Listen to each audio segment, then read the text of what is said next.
परिपूर्ण है, लेस, दाता है। आठवीं सिद्धि अंतिम कौन?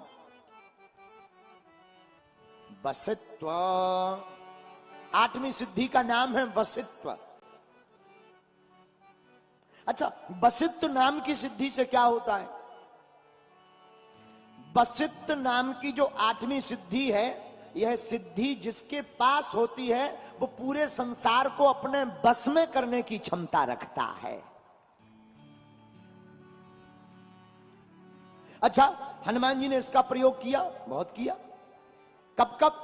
सुमारे पवन सुत पावन नामू, अपने बस करी, अपने बस करी, अपने बस करी, अपने बस करी राखे राम।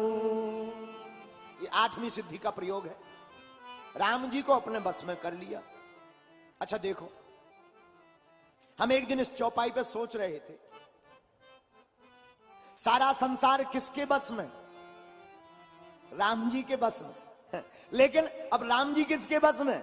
हनुमान जी के बस में। अब उपाय क्या है? सारा संसार जिन राम जी के बस में है, धन्य है वीर बजरंगबली, सारे संसार को बस में करने वाले राम जी को ही अपने बस में हनुमान जी ने कर लिया। लेकिन राम, सारे संसार को बस में करने वाले राम जी को बस में करने वाले हनुमान जी को भारत के संत सुमर पवन सुत पावन नामू, राम का नाम जप करके भारत के संत हनुमान जी को भी अपना बना लेते हैं। अच्छा, इसका कोई उदाहरण है? दो उदाहरण है। एक, राजस्थान में एक स्थान है सालासर बालाजी, सब लोग जानते होंगे। बोलो सालासर बालाजी महाराज की। राजस्थान में एक स्थान है सालासर बालाजी। सालासर बालाजी के जो प्रथम महंत थे, जिनका नाम था पूज्य श्री मोहनदास बाबा, ये घटना बहुप्रचलित है। वो अपनी बहन के यहां सालासर में रहते थे। मोहनदास, आहा क्या कहना, इतना कीर्तन गाते थे। कौन सा कीर्तन? सीताराम हनुमान, सीताराम हनुमान, सीताराम हनुमान, सीताराम। ये कीर्तन हम उन्हीं का गाते हैं। इसी कीर्तन को मोहनदास बाबा गाते थे। सत्य घटना कलयुग की आपको बता रहे हैं हम, अभी की। सारा संसार जिनके बस में है उनका नाम राम जी है। सारे संसार को बस में करने वाले राम जी को बस में कर लिया हनुमान जी ने। सुमर पवन सुत पावन नामू, अपने बस कर राखे रामू। और राम जी को बस में करने वाले हनुमान जी को अपने बस में इस कीर्तन को गा गा करके मोहनदास बाबा ने वीर बजरंगबली को बस में कर लिया। हाँ, इतना बस में कर लिया हनुमान जी को कि जब ये हल चलाते थे, अपने हाथों से हल चलाते थे खेत में, धूप लगने लगती थी, हनुमान जी को दया लगती थी, अपनी पूंछ से छत्र बना करके हनुमान जी पीछे पीछे चल पड़ते थे। धन्य है, धन्य है, हनुमान जी को अपना बना लिया। दूसरा, हमारे पूज्यपाद श्री सन्यासी बाबा, और भी अनेक हैं, लेकिन हमने अपने सन्यासी बाबा का प्रत्यक्ष प्रमाण देखा। घटना बहुत पुरानी है। हमारी 3 पीढ़ियों से दरबार लग रहा। पहले सन्यासी बाबा ने लगाया, जो आज 300 साल पुरानी बात है। फिर सन्यासी बाबा की सिद्धि हमारे दादा गुरुजी को प्राप्त हुई। दादा गुरुजी मतलब पिताजी के पिताजी। उन्होंने 40 वर्ष तक बागेश्वर धाम की सेवा की। सन 2010 में जब उनका काशीवास हो गया, तो इस नालायक को सेवा के लिए चुना गुरुजी ने, श्री सन्यासी बाबा ने। नया नया दरबार हमारा प्रारंभ हुआ था, बच्चे ही थे हम, रहे होंगे 15-16 साल की, और थोड़ा बड़े, बस इतने ही। तब से दरबार में बैठने लगे थे, 14-15 साल के।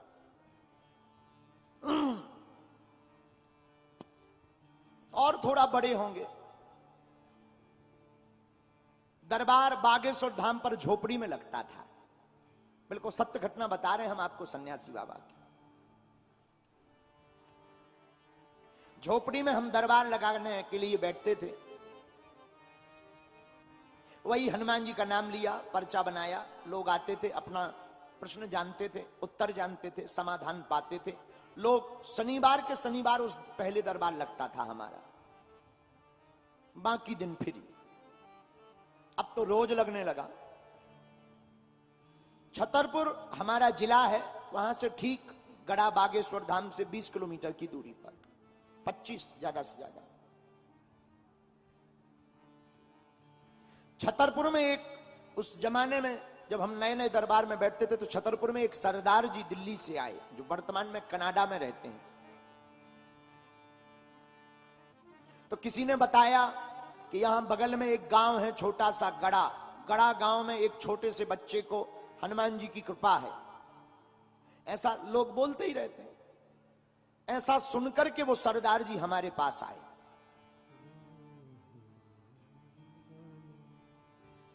हम दरबार में बैठे हुए थे, 40-50 लोग बैठे थे। 10-12 पर्चा बनने के बाद हमने सरदार जी को बुलाया, आइए आपकी अर्जी स्वीकार है। सन्यासी बाबा की प्रेरणा से, हमारी तो कोई प्रेरणा होती नहीं, हम तो आपके जैसे साधारण इंसान हैं।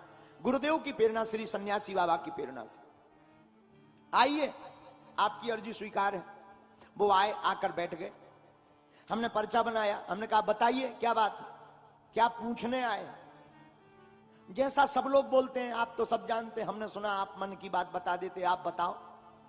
हमने कहा नहीं नहीं, हम नहीं जानते, जानते तो बालाजी हैं, हम तो लिख देते हैं और भगवान की कृपा से वो सत्य निकल आता है।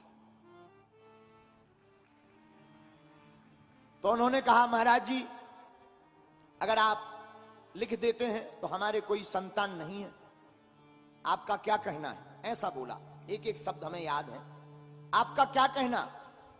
हमने पर्चा पढ़वाया, हमने कहा पढ़िए, आप संतान की कामना लेकर आए हैं, कोई संतति नहीं है, हो जाएगी आशीर्वाद। लेकिन व्यक्ति को यह सुनकर प्रसन्नता होती है, उस आदमी को नहीं हो। तो हम थोड़ा चौंके। हमने कहा क्या बात है, बात गलत है क्या। बोले नहीं, बात तो ठीक है, लेकिन आपको ज्ञान बिल्कुल भी नहीं है, ठन ठन गोपाला है। ऐसा बोले सीधा। हमें बड़ा बुरा लगा, पहली बार किसी ने हमारी बेइज्जती की होगी। पसीना आ गया। हमने कहा आखिर ऐसी क्यों। बोले आप नहीं जानते, बेफिजूली का ढोंग घुमाए घूम रहे हो, पैसा कमाने के ढंग है, केवल बातें लिख पर पाते हो। हमने कहा अब भगवान जाने। हमने कहा भाई कारण बताओ। बोले पंडित जी, आपने कहा कि जाओ संतान हो जाएगी। संतान कैसे होगी, हमारी पत्नी का तो ऑपरेशन हो चुका है गर्भाशय का, बच्चादानी का। अगर आप जानते होते तो ये भी देख लेते, और आपने तो आशीर्वाद ठोक दिया। हमें भी बड़ा बुरा लगा। मन ही मन हम सन्यासी बाबा को बड़ा ध्यान करें कि तुमने बताया क्यों नहीं, बता देना था कि ऐसी ऐसी बात, डिटेल दे देते। इतना बताया, डिटेल और दे देते। अच्छा, कई बार ऐसे मुसीबतों के टाइम पर कनेक्शन कट जाता है। मन ही मन बड़ी पीड़ा हुई। अब 60-70 लोग सामने बैठे थे तो फिर और पसीना आया कि नाक कट ही गई आज। लेकिन तब तक पता नहीं, हमें तो ध्यान नहीं है। भीतर से हुंकार सी भरी, जा कह दिया कि तेरे घर पुत्र होगा, और 2018 के पहले होगा तो होगा, बस। उसने वो पर्चा लिया और ऐसा एक टेबल रखी थी, टेबल पे रखा। बोले तुम नहीं जानते ठन ठन गोपाला, दे बड़े चलो, चिल्लाते और ऐसा कह के चला गया। 2-3 दिन तो हम अपने गुरुजी से बड़ा नाराज रहे। और हमारी जिंदगी का पहला चमत्कार था ये, आपको हम आज संस्कार टीवी पे बता रहे हैं। हमारी जिंदगी की विचित्र घटना यही थी सन्यासी बाबा की, और हनुमान जी की प्रत्यक्ष महिमा हमने यही देखी। वो तो चले गए। सन 2015-16 की है, इतना स्मरण नहीं, अब तो लंबा हो गया। वो लगभग 8-10 महीने बाद कोई दंडवत करता हुआ आया। उस वक्त हमारा दरबार शनिवार मंगलवार लगने लगा था, तो शनिवार के दिन कोई दंडवत करता हुआ आया, तो हमें सेवादारों ने बताया कि कोई इतनी तपती दोपहरी में दंडवत करता हुआ आया है।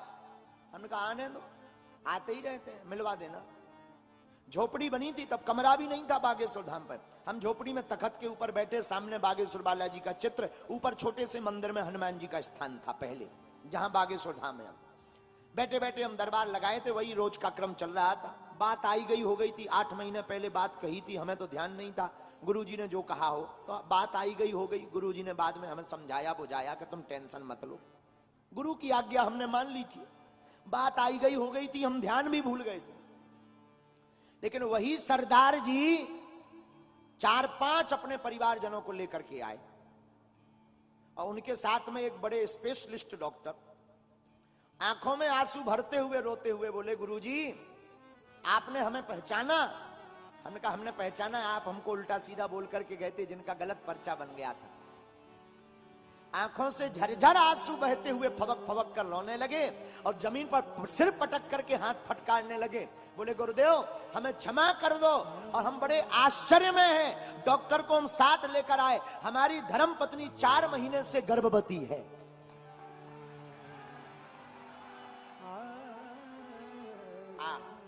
हमारी भी आंखों से झरझर आंसू बह गए, आंखें हमारी खूब डबडबा गई, और हमने खूब सन्यासी बाबा की जोर से कांपते हुए जयकारा लगाई कि धन्य है वीर बजरंगबली, आज तुमने इस गद्दी की और संत महिमा की लाज रख दी।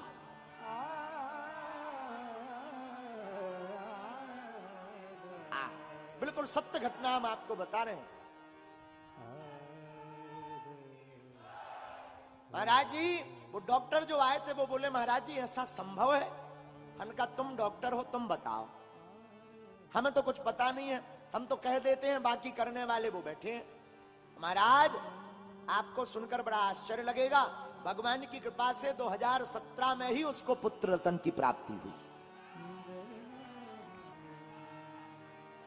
और हमें आज भी हमारे नाम पर कुछ भी नहीं है, लेकिन एक मोटरसाइकिल आज भी हमारे नाम पर है, आई स्मार्ट गाड़ी, और हमें अपनी जिंदगी का पहला दान आई स्मार्ट गाड़ी